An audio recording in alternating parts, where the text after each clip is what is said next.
I mean, when that happened in London, I felt like this pressure on your chest and like your stomach just feels like empty, like you want to vomit. I don't want to turn this video into he says, she says, so my country versus their country. No, no. I really thought that all the stories I had heard about Japan and how the Japanese are so respectful and they always strive to do the best. I thought it was just like overly exaggerated, I mean, I think I thought it was real. I never doubted it, but I actually thought it wasn't as people portray it to be, right? So I think it was just a little bit exaggerated until I actually came and lived here in Japan. So I've been living here now for about 2 months. Not that. No, that's a lie. That's probably like a month and a half, more likely. But I was still, I've been living here for a month and a half and nothing really bad happening. So that was a first, because when I was living in London, the day I arrived, I lost all my documents. I lost a bunch of money. I think I lost like £2,000, if I remember correctly. Yeah, in cash. Yeah, I don't know why I brought cash with me. I mean, that much cash, right? Anyway, so yeah, so everything was sailing really, really fine here in Japan. You know where this story is going, right? So then all of a sudden, something bad happened just yesterday. And it involves this bad boy right here, my wallet. And you might be wondering, oh, well, if it's about your wallet, why is your wallet with you? Yeah, that's exactly the point. So I was at the subway.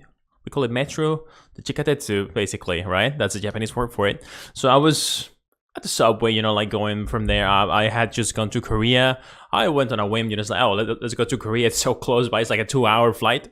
But anyway, when I came back, I wanted to go do some shopping, like just these secondhand shops about, like buying figures and old comic books or mangas and DVDs, whatever. So we were I was there with my girlfriend. We were just walking around. We were trying to find, another store. There were like a bunch of stores from the town we landed in until the place we're staying right now.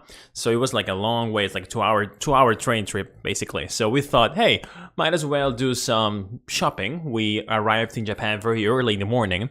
So we just went around and just went to the shops and tried to buy some stuff, right? We had like 2 or 3 bags of stuff we actually bought. So anyway, because we were carrying so much, I didn't realize that I had put my wallet somewhere and it fell. I guess I'm not sure what happened to it, so it probably fell somewhere. I think it was like a specific station that I remember it was because I tapped in. I have luckily I put my card in my wallet, like the card that I use the subway with. So I know I tapped in, but I never could tap out. So when I tried to tap out, I was like, oh, wait, where's my wallet? And that's where it began, right? I was kind of panicking because, all my credit cards and my ID, and I'm in a foreign country. It's going to be a pain to recover all that stuff when I get back to Mexico.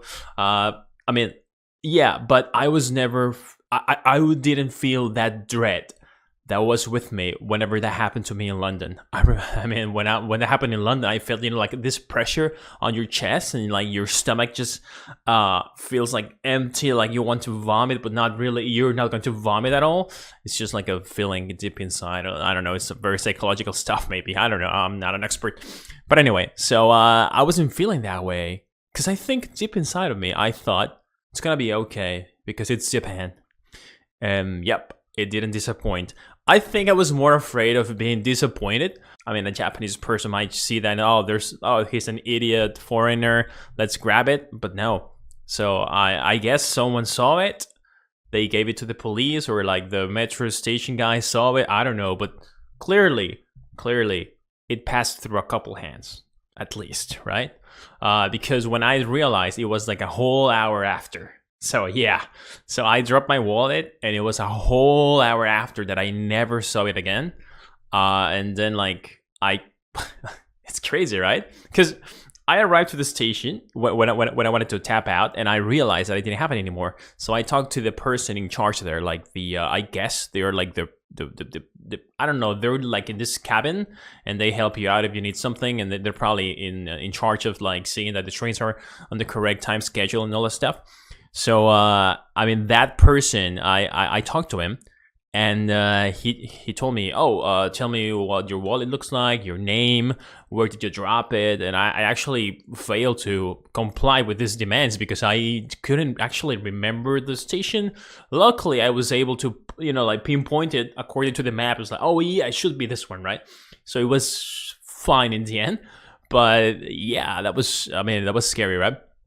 But anyway, so this guy phoned. They called these other people, I guess, the other guys in charge of the cabins, and I was really lucky as well because I think this is just me speculating, because I remember that station I walk in when I tapped the cart with, that wasn't manned. There was no person in there in charge. I think they probably have cameras or something, but there's no like employee, I think.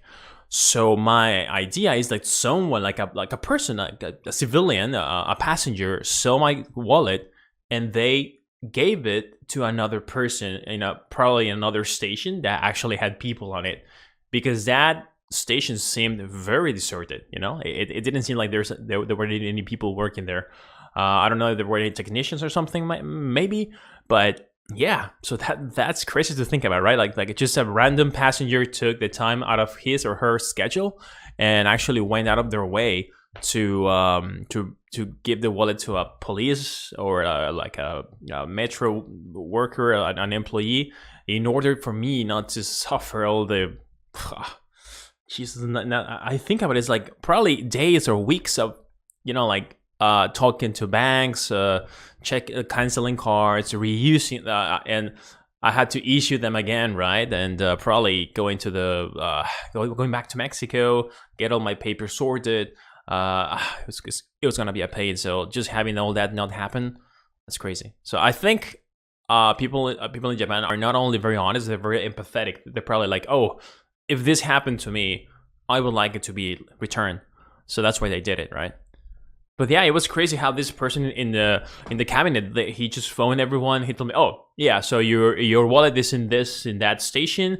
You have two options. You can either go to that station, or you can wait here, and we'll have it here in an hour." And I was like, "Okay, I'll just wait." And he was like, "No, I insist. Go outside. I'll let you out. I'll tap you out, and whenever you go out, please go have something to eat, relax, whatever, and come back like in an hour." So I actually ended up taking like 2 hours to come back because we went to this place and it was really good. So yeah, we spent a lot of time, and when we got back, the station was closed. Yeah. So I mean, his cabinet was closed. He was clearly out of his shift. But we saw something particular. We saw this like a sign on the outside of the cabin that says, Dear Daniel, that's my second name. I don't know why he chose my second name, by the way. He had a paper that said like, call me through the interphone or something. So I pressed it. I was so impressed. I had to take a photo of that actually, and I took a video of it. So I pressed it, and he came running. He was like, "Oh, don't worry, I'll be there in a second," right? He came running to me. He was clearly off his shift, or at least it was his break. I felt terrible because he told me be here by 4:40. He even gave me like specific minutes, right? And I think I arrived there like a whole hour later. It was probably 5:50 or something, probably even 6. I don't know. He told me, "Oh, sorry, I must help someone who is in a wheelchair right now. So just give me a couple minutes and I'll be back with your wallet." And I'm like, "Dude, please, you can give the wallet to me tomorrow. Come on, like that. You're doing way too much already." So that was crazy, man. I don't know who I don't know who that person is. I don't know who these people are in the Japanese train system, the workers or anything, but they're probably not getting paid enough. Or they probably are, and that's why they're so good at it. I don't know. It's probably a mixture of two. I have no idea. So I'm just totally impressed, and I just couldn't believe it, man. I just couldn't believe it. It's crazy how these people are so forthcoming, so honest. I don't want to turn this video into he says, she says, so my country versus their country. No, it's just no. I don't want to say or lower my vision of any other country. I'm just saying that the Japanese are incredibly honest and they are really hardworking as well. And I think it shows in situations like this. You can really tell that they have.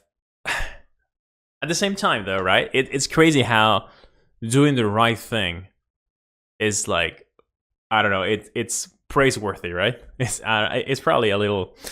It's sad, but at the same time, I'm happy that there's still people or whole, societies or countries that do this. I think that's really cool, and I just wanted to share this with you. So if you watch all my rant until now, thank you for watching. And Japan, I keep falling more and more in love with you. So yeah, arigatou gozaimasu. Thank you very much. That's me.